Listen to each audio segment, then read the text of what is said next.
heading uptown on a crowded 1 train to Columbia Presbyterian Hospital. And it's one of those times that on the subway in New York where there's so many people that to scratch your nose, you have to bring your hand up your body to do it, and everyone's pressed against everyone else's butt. And I'm heading up to the hospital to see my wife. She's been in there for 5 days. She has epilepsy, and she's getting an EEG done, and we're trying to get a seizure induced. Her parents are with her, and I'm hoping to God that while they're there, the seizure happens, because in the 15 years we've been together, her parents have never seen a seizure, and they don't know what it is that we're dealing with. I'm on the subway, I'm looking at the reflection of myself as we're underground in the window, and I just look exhausted. I am exhausted.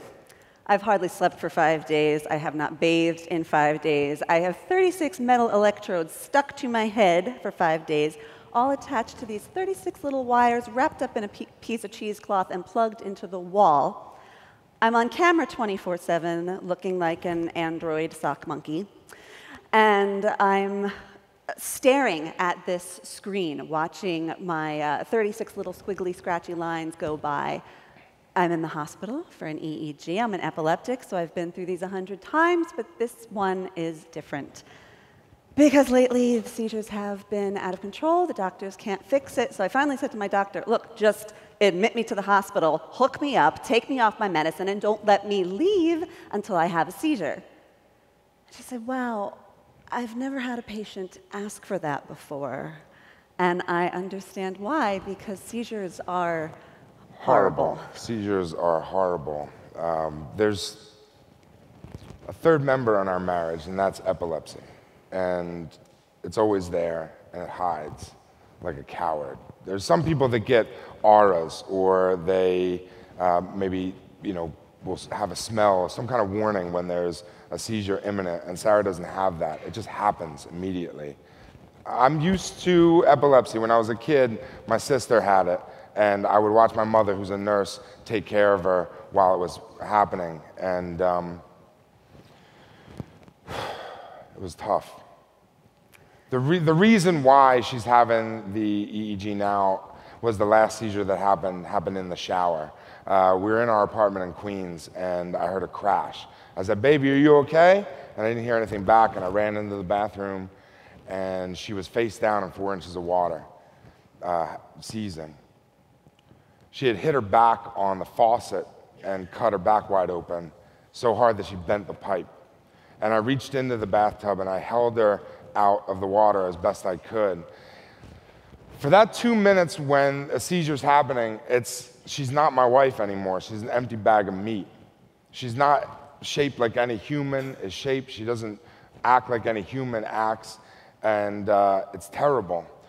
And I just want her to come back. She loses consciousness, and I pull her out of the water, and I bring her into the bedroom, and I just hold her, and then the post-ictal state starts. It's after the electrical storm happens in her brain, as if she's a computer rebooting. And it's always in this time when I'm afraid she's never going to come back. I don't remember any of this. I lose about 25 minutes of my life every time I have a seizure. The only thing that I really, it's like I'm not even there. And sometimes I worry that next time I won't come back from wherever it is that I go. When I do come back, the first thing I think is fear. The first thing I remember hearing is usually my own voice saying, I'm scared, please help me, I'm so scared. I get so scared. As much as I've seen it happen throughout my life, I get so scared. I do what I saw my mother do for my sister, where I'd just hold her and tell her, you're okay, you're safe, I love you, you're a good girl, everything's going to be okay. The thing is, I can't imagine my life without her. But every time I call home or I text and she doesn't get back to me, every day I imagine her dead. Nobody would want to have a seizure, and that is what I've signed up for this week. I am trying to do the thing that I hate and fear the most. But I really don't have any choice. I have to do this because we need answers. And the doctors don't really have them because, for a really long time, they thought we were possessed by demons, which might be true. They thought that we were just really oversexed, which might be true.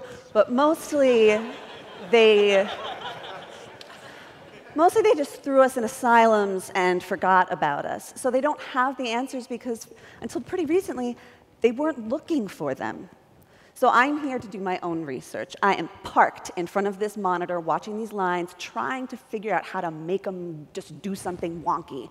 So I sit down, I think really hard about work, which makes me angry. And then I think really hard about sex. And then I think really hard about seizures. Nothing works. So then I think, okay, I'm going to run in place, and I'm going to do jumping jacks.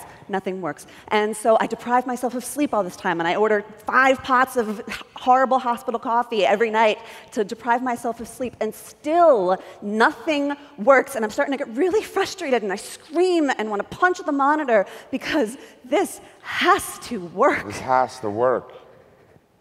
This epilepsy's been controlling our life. We're scared all the time. Sarah can't leave the house.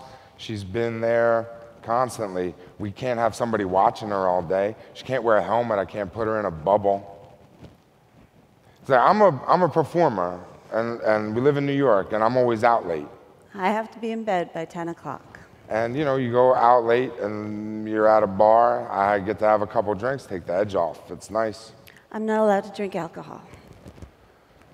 I got to go out of town a lot.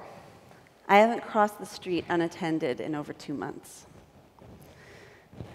And for me, though, the worst thing isn't the seizures or the fear or the limitations. It's the loneliness, because I'm home most of the time just by myself. I don't see anybody, and my husband's out all day. And then when he comes home, I'm still lonely, because I feel like I'm just in the way. Like I'm just this burden, and I feel so guilty for putting him through this. And I just hate the way that he looks at me now, like how he's about to leap out of his skin every time I move because he thinks I'm about to have a seizure.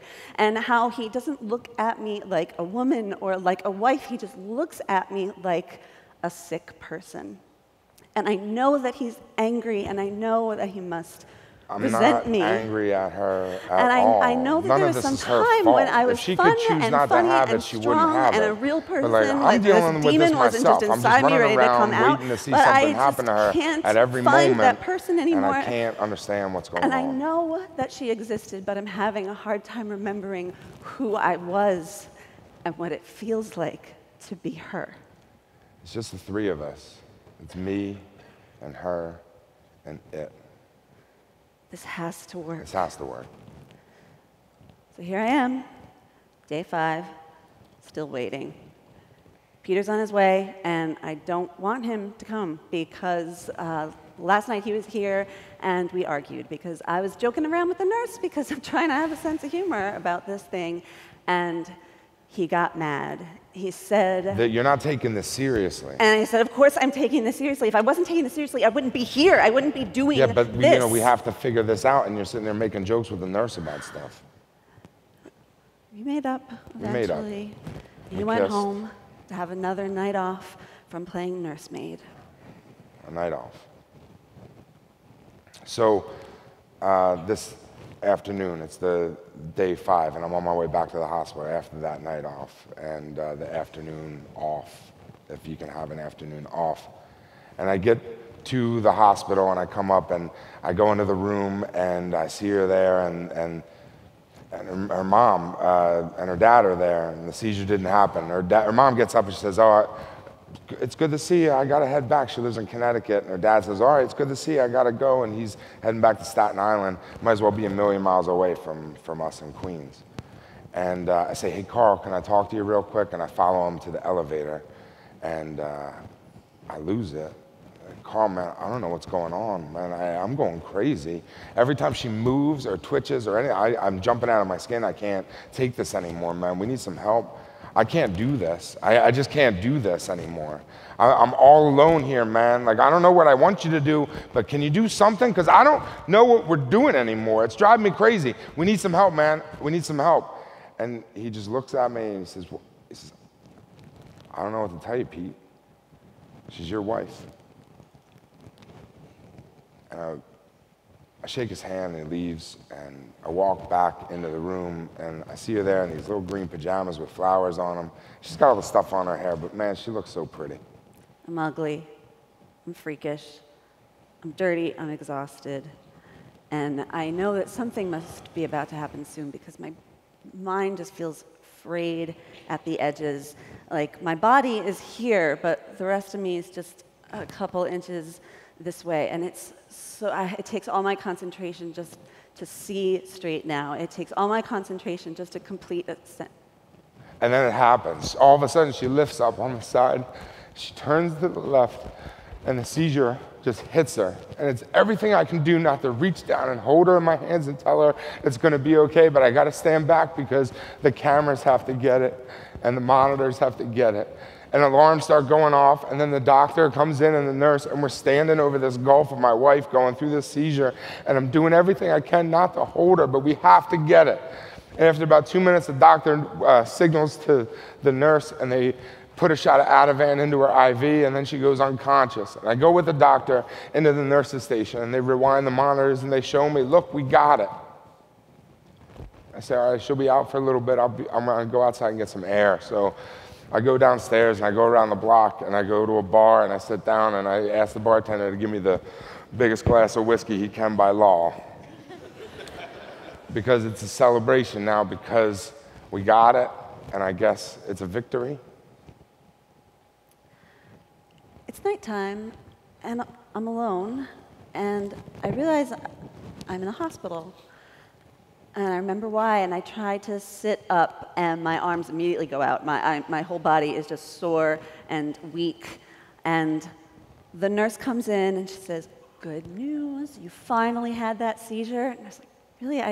I don't remember anything. She said, well, we gave you a big old shot of Ativan, knocked you right out. And your husband was great. He was so calm, but he went out to have a few drinks, and he will be back in a little bit. So later on, Peter shows up, a little bleary-eyed. Just a little. And he smiles at me with this big smile. I said, baby, we got it. You did a good job. And I said, he collapses on top of me, and just he's kissing her, and he's kissing me, and we're I'm holding laughing him for as the first close as I time can in with weeks. my We're laughing. wasted arms, but just laughing and kissing and telling me we love each other. And then all of a sudden the nurse runs in, and she's freaking out because I guess I knocked some stuff loose. And she said, I looked on the monitor, we thought there was a bear got into the hospital. And Peter just goes and he starts hugging her, and he's crying, and I'm crying, and then the nurse starts crying, and we're all just crying and happy and laughing because we're so relieved. We got it.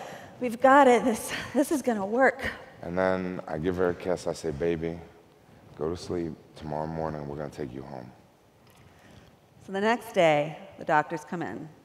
The entire neurology department comes in like this, and they're just all so excited and a Twitter and shaking and smiling like they're about to meet a celebrity, because apparently my brain is such a little overachiever that it has 2 different kinds of seizures at the same time.